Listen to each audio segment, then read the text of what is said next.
You're watching live from Paris here on France 24. These are the headlines. Now confirmed and expected to start hearing cases in days. Amy Coney Barrett, a Supreme Court Justice, Donald Trump's third appointee to that bench, and the confirmation coming just days ahead of presidential elections, and much to the anger of Democrats who say the decision was rushed through. Bracing for tougher measures, the French president meets with ministers to discuss COVID-19 restrictions as the number of people requiring hospitalisation for the virus rises to the highest levels seen in the country since April. Pupils protested rather than attending class. Many private workers formed human chains across cities and towns, and more arrests were made. A general strike in Belarus sees continued support for the opposition movement that wants to see President Alexander Lukashenko resign. Our correspondent Gulliver Craig brings us the latest from Minsk. And also coming up in this edition, we'll be taking a look at giant hands joined in unity. A French artist takes over vast swaths of Istanbul this time in the latest part of his human chain, an international artwork he hopes will encourage people to come together in an increasingly divisive world.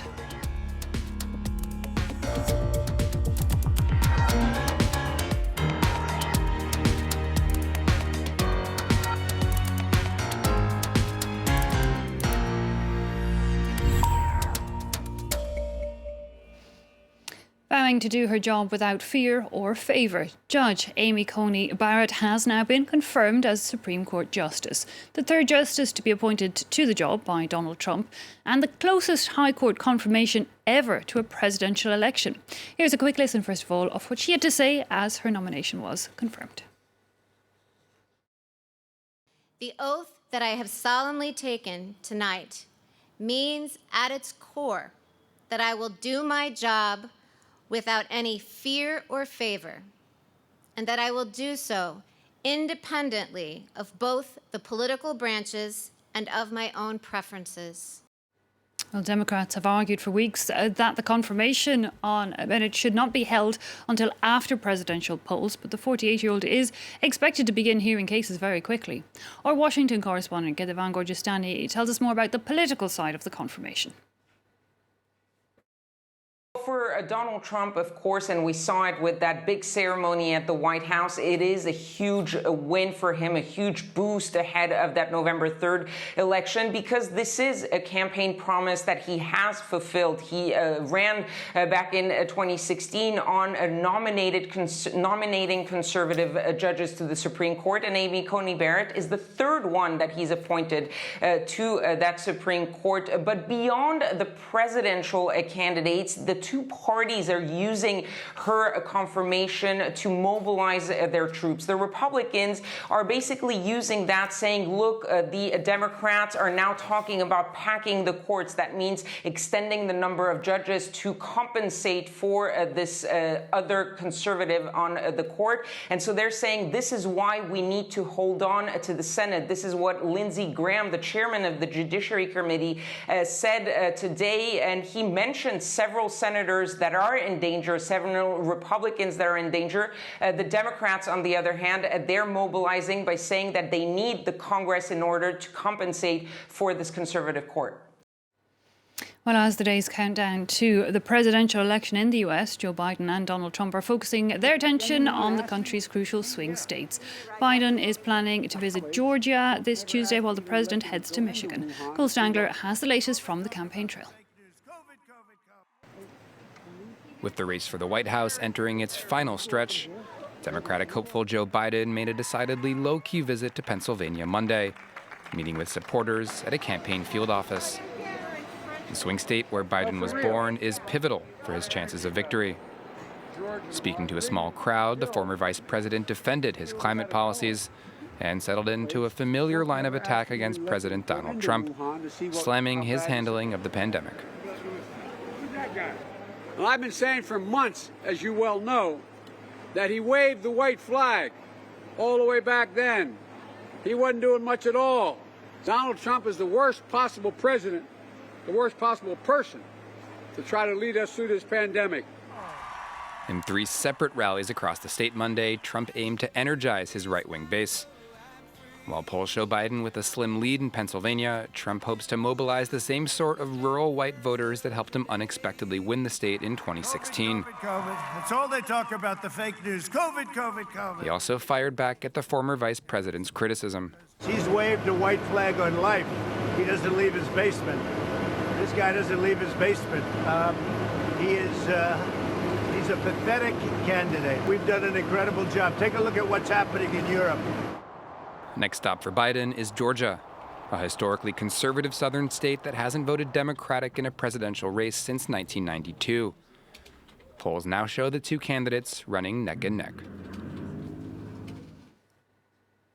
The highest number of hospital admissions for COVID-19 since April. Over 1,300 people in France required medical care on Monday alone. President Emmanuel Macron set to meet with ministers to review the current efforts in place to stem the spread of that virus. Many now expecting tougher measures to be announced. Cole Stangler tells us more. French authorities are hoping to avoid scenes like these from the spring, aiming to curb the spread of the virus, all the while steering clear of a second lockdown. A few alternatives are on the table. They include tightening curfew measures, a partial shutdown more friendly to business, and finally imposing targeted lockdowns by age or region. Under the first option, curfews now in place could be moved forward from 9 p.m. and take effect earlier, while bars and restaurants could be closed entirely over the weekend. Under a more business-friendly lockdown, schools and most companies would stay open, while other small businesses will be forced to close. On aurait une fermeture de ces commerces non essentiels. Il faudrait ensuite que les gens ne se réunissent plus, ni dans le public, ni dans le privé, pendant la durée du confinement, et que, par exemple, tout le monde télécharge l'application Tous Anti-Covid. Some are already bracing for new restrictions. On est en train de réfléchir à mettre des solutions en place au cas où on ne pourrait pas le faire, des solutions grâce à Internet, des systèmes de click and collect pour pouvoir continuer à travailler, surtout que les fêtes de Noël approchent. The third option would be targeted lockdowns, in particular among older people, a measure that could be seen as discriminatory. Moi, je pense que c'est les plus jeunes qu'il faut qu'ils soient reconfinés, parce que les jeunes, ils font tout et n'importe quoi. A region-specific lockdown is another possibility. The government, for its part, insists all options are on the table. Well, meanwhile, in Italy, protesters turned out in Turin, Milan and other cities and towns angry over the decision to close cafes and restaurants early as of 6 p.m. and to close other businesses altogether. New restrictions brought in this week and to be in place for at least a month as cases of COVID rise rapidly there. There was, as you can see, some violence in Turin. Shop windows were smashed and in Milan, police used tear gas to disperse demonstrators. Jean-Emile Jamin reports. Riot police, tear gas, barricades and protesters. These were the scenes across Italy on Monday night as hundreds vented their anger, sometimes violently, over the latest coronavirus measures. Protests began following the national government's order on Sunday requiring bars, cafes and restaurants to close their doors at 6 p.m. for the next 30 days, as Italy tries to rein the resurgence of COVID infections in recent weeks. Here in the northern city of Turin, a group of demonstrators set off smoke bombs and hurled bottles at police in the town's main square. Just hours earlier in the same area, some 300 taxis peacefully lined up to draw attention to their economic losses from the implosion of tourism brought about by the pandemic. In Milan, similar clashes erupted, with several people detained, while protesters shouted freedom as they marched through the streets of Naples. By making us close at 6 p.m., you take away from us even those 20 people that were left, and have given us the oxygen to go all in on this last period of the pandemic. As the last round of drinks were served in Rome, restaurant owners gathered in the local tourist districts, pouring cans of beer on the road. What you're seeing here is just a part of our supplies that we had to throw away and sacrifice, even if we've paid for it. Instead of serving it to our customers or friends, we're forced to throw it on the ground, as we've already done in the past. Of course, we'll clean it up later. In addition, the new measures also require high schools to transition to at least 75% distance learning. Indoor and outdoor gatherings, including those for religious reasons, are barred, while gyms, pools and movie theatres have also been forced to shut. 20,000 people detained in 2 months, a tally reached by UN investigators who say the government of Belarus has to stop repressing its own people. Demonstrations have been ongoing since disputed presidential polls at the start of August.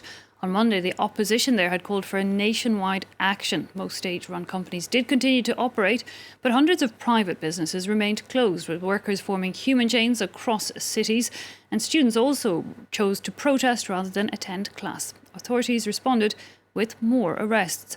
Gulliver Cragg is in Minsk and he brings us the latest on the mood and the movement there. It feels like a normal Tuesday morning in Minsk today. There were some people who announced that they were going to try to block traffic. I drove around a little earlier and that didn't seem to be happening, and I haven't seen any reports of it on social media either. I did see reports of medics forming a human chain outside a hospital in the suburbs of Minsk very early in the morning, and that protest was broken up by police.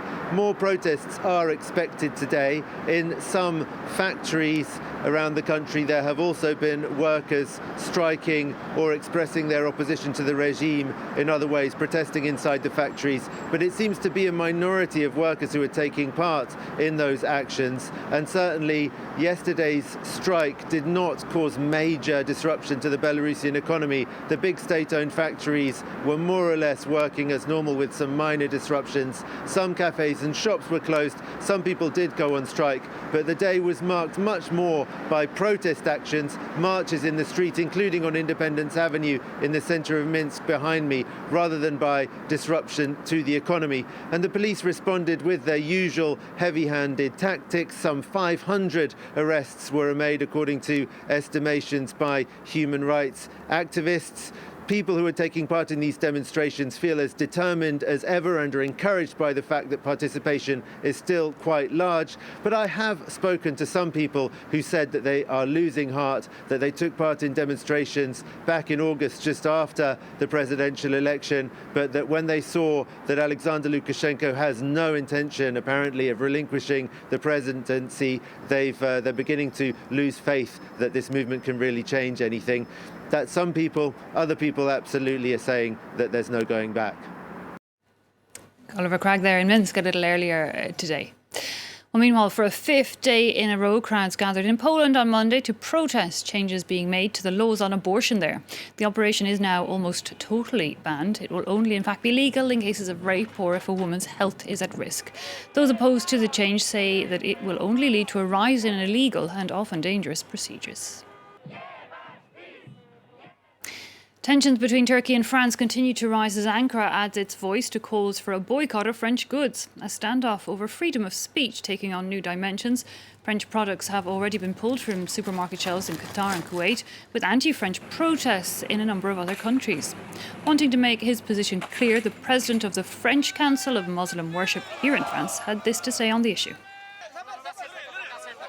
We have said clearly, and we will continue to say, that the freedom that allows a cartoonist to make caricatures does not oblige the Muslims of France to love these caricatures. They may even hate them, but absolutely nothing can justify killing or harming the physical integrity of someone because they have drawn a caricature. Well, turning now to an image of unity joining hands. A French artist, Sape, presented his latest giant spray-painted work in his human chain. The Beyond Walls project sees interlocked hands take over huge areas around the world. The first one was in Paris and the latest one, the 8th in the series, in Istanbul. It is painted with a biodegradable paint, so it'll only last or be visible for a few days. But the artist hopes his works will leave a longer impression and call to unity in what is, he says, an increasingly divided society. You're watching live from Paris here on France 24. These are our top stories. Now confirmed and expected to start hearing cases within days, Amy Coney Barrett, a Supreme Court judge, Donald Trump's third appointee to that bench. The confirmation coming just days ahead of presidential polls and much to the anger of Democrats who say it was rushed through. Bracing for tougher measures, the French president is meeting with ministers to discuss COVID-19 restrictions as the number of people requiring hospitalisation for the virus rises to the highest level seen in the country since April. As we were just looking at, pupils protested rather than attending class. Many private workers formed human chains across cities, and more arrests were made. A general strike in Belarus sees continued support for the opposition movement that wants to see President Alexander Lukashenko resign.